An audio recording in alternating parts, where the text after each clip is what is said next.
I would like to talk you through some insights I had a couple of years ago that really helped me to deal with myself and feedback. And whenever something happened that, reflected badly on me or that made me realize I made a mistake or I did something stupid.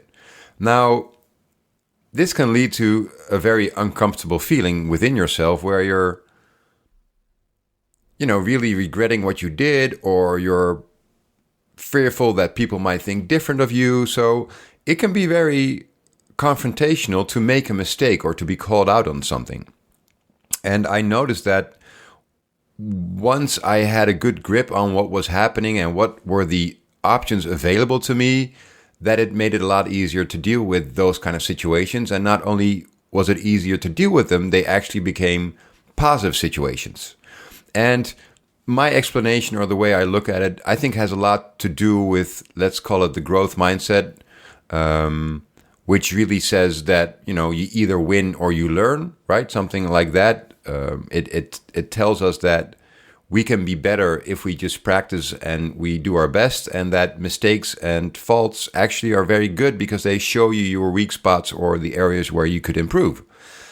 The first time I really had this idea was when I was talking with a friend about how come we always seem to be so vigilant and get in the way of things that might hurt us conceptually. So let's say I make a mistake, and it would seem that nothing can touch me in theory because it's just all mental games we're playing here, right? So making a mistake in itself is a judgment, and then being influenced or impacted by the mistake is a choice in a way, and all of it is fictional, right? I remember we described it as you're like a meteor flying through space, trying to avoid being hit by whatever is in space. But whatever we do, we will be flying through space, and we will sometimes be hit by things. And you could even say we can't help but being hit because we're this big rock flying through space. So sometimes little rocks will hit us. And we visualize this by saying what we tend to do as people is actually like build a parachute that slows down the speed by which we are flying through space, so the impact of the things hitting us will be smaller. And in effect, we are slowing ourselves down, and there's nothing we can do. It's not helping. We will still be flying through space, and we will be still hit by things. So, what are we doing? And so I ended up making this visual inside my head where it's like there's something happening that's coming towards you, and you kind of have a decision or a choice to decide where this will hit. Will it hit in the shield, where you're trying to protect yourself, where there's anticipation, or will you allow it to go through your protection and to hit the thing that is being protected, which is a very tricky thing to describe or to know what it is. And so if you look at the visual that I've made, what it says is that, first of all, you make a mistake. Now, this could be something that is obvious in a setting, right? Someone might actually explicitly say, you made a mistake, or you are wrong, or what you did is not acceptable. Or it could just be an internal dialogue, right? It could be something happens, you walk away, and you realize, oh man, I really messed up here. I made a mistake. I did something stupid. What will they think of me? So what actually happens isn't that important. It's the fact that after it happened, there's this thing going on in your head that is saying, oh man, oh man, oh man, I made a mistake. What will I do? I'm in trouble. And so once this starts going on, you start coming close to the ego. And the ego is like your protection. It's your shield. It's your anticipation, right? The ego tries to prevent you from being hurt. It gets in the way. It starts blowing up its chest and saying, whoa, whoa, whoa, wait a second. I didn't make a mistake. They made a mistake. Or what would you think I was gonna do if you acted like this, or I had such a bad night last night. I'm so tired. Of course, you can't expect me to just do everything correct. I'm just you, right? You understand the things that you tell yourselves, like we all tell ourselves. And what happens is that we end up deflecting what is coming towards us, right? So it comes towards us and we deflect it. We have this anticipation of this diminishment or invalidation. We are trying to prevent that we are diminished, made smaller, or even made invalid. And so we fight back. And that way we can prevent real consequences, and we don't have to change. Now, we don't really change. Change happens, but the ego is trying to prevent that change from happening, right? It's blocking the thing moving towards the self where it will impact the self and change the self. So we allow a little friction or a little conflict or a little pain in order to prevent real pain. Of course, this is all fiction. And what happens in the process is that we make our ego stronger. We make it more robust, right? Every time the ego survives an attack, it will be stronger. It will become more and more narrow. And it will actually become better in deflecting and denying, and may even end up being such a strong shield that nothing will ever penetrate it. Even if the house is on fire, I'm still saying to myself, it's fine, it's not my fault. Even if I burn to death, it's someone else's fault, right? So we become rigid.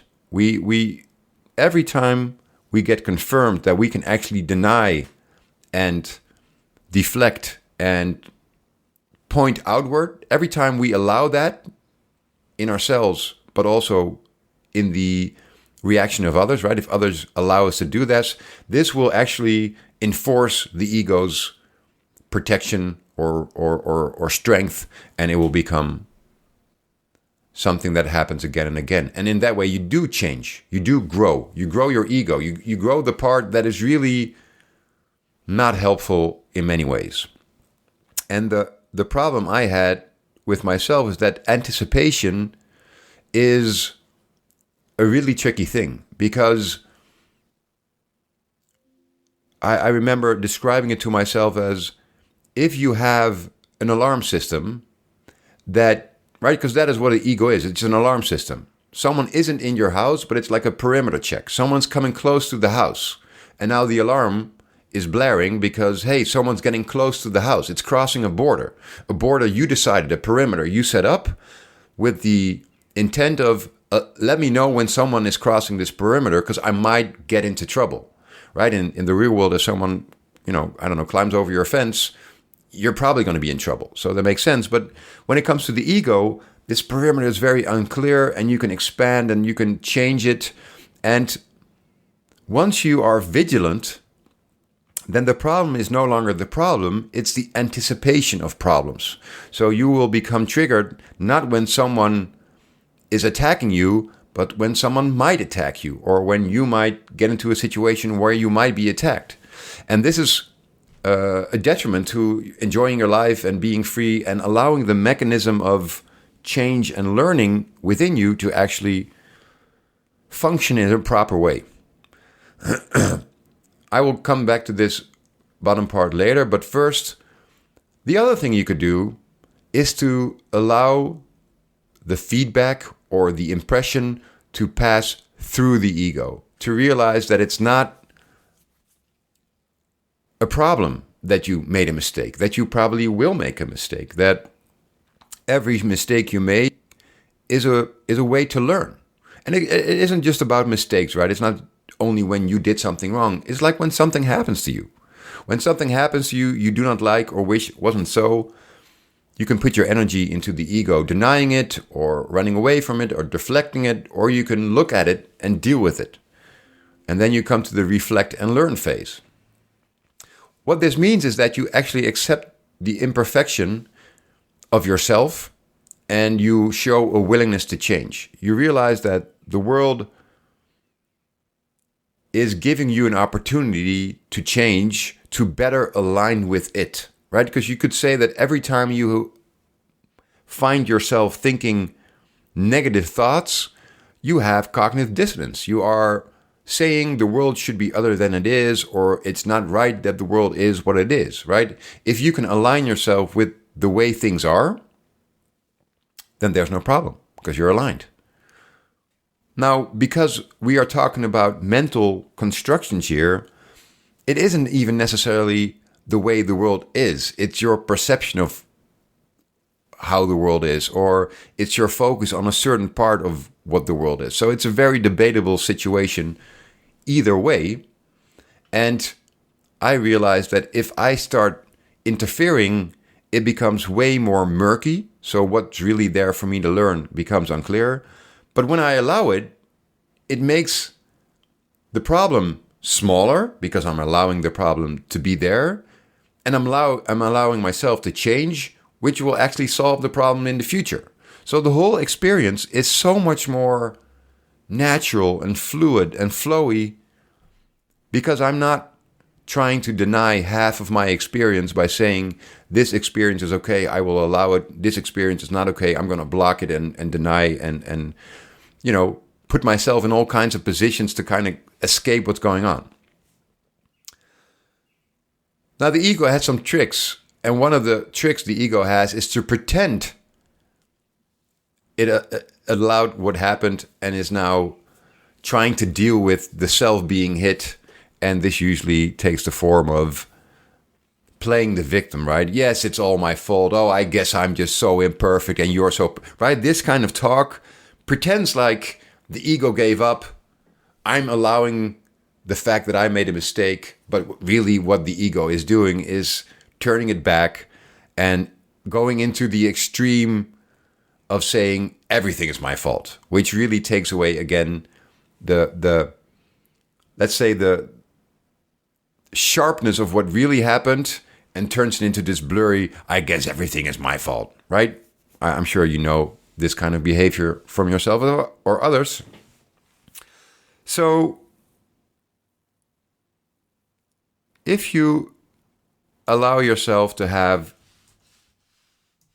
the impact, to feel the impact and be changed, what really happens here is that this idea or this thought, this input comes into you. And what it does, it distills the situation into, let's say, the middle point, which is the point of meaning, right? What does it mean? If I distill all that happened into its essence, it starts to mean something. And when it means something, I can address it. And usually that means I contrast what happened as the desirable thing to happen. So this happened. I said something really stupid.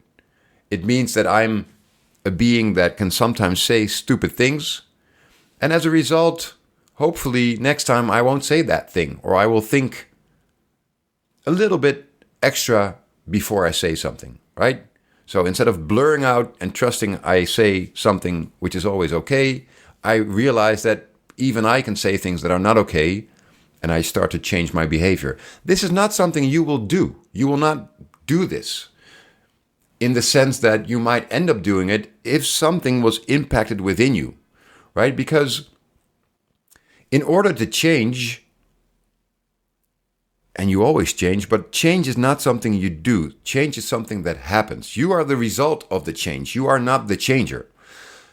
And all you can do is to allow it to get the most out of it. So by really being open to the real situation and seeing the real impact, then you allow yourself to feel that pain and to change the way you will do that in the future, because your whole body and system is always trying to prevent pain.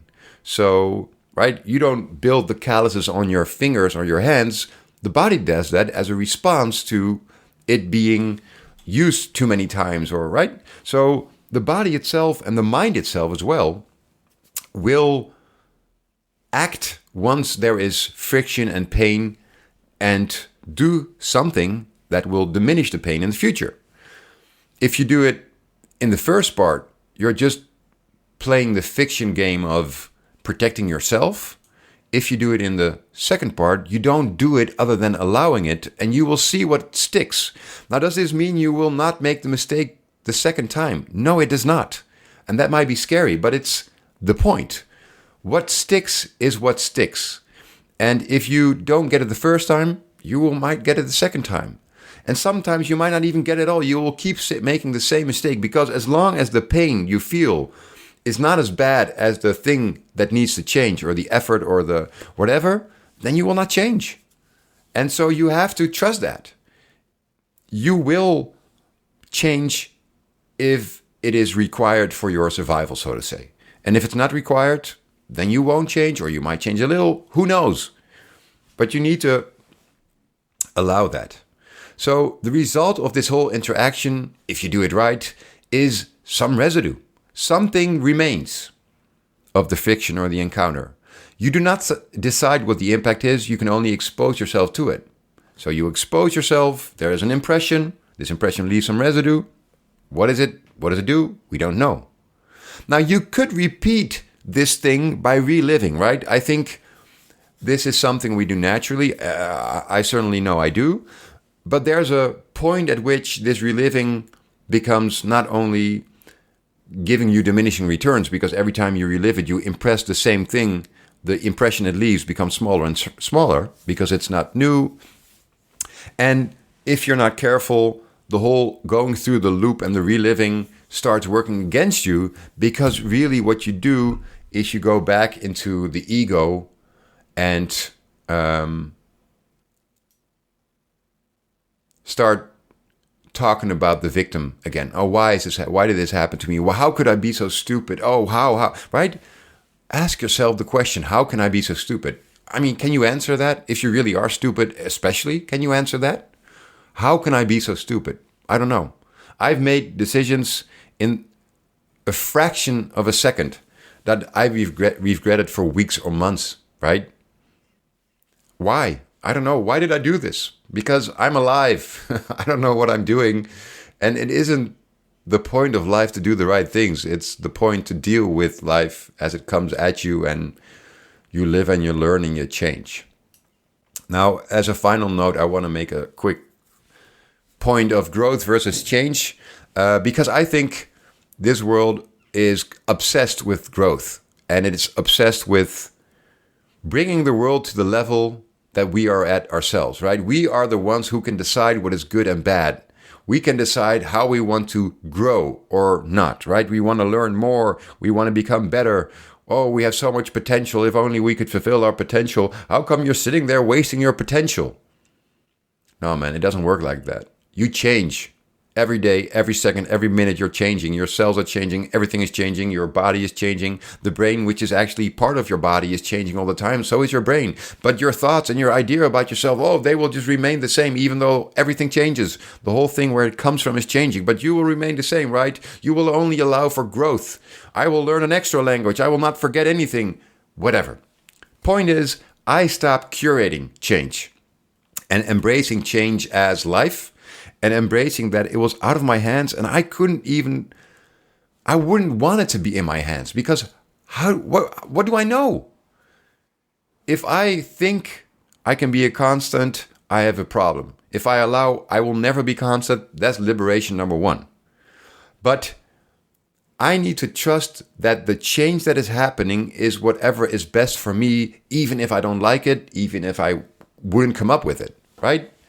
You should not limit yourself to your own beliefs and imaginations about what is good and bad, which isn't even what you thought up.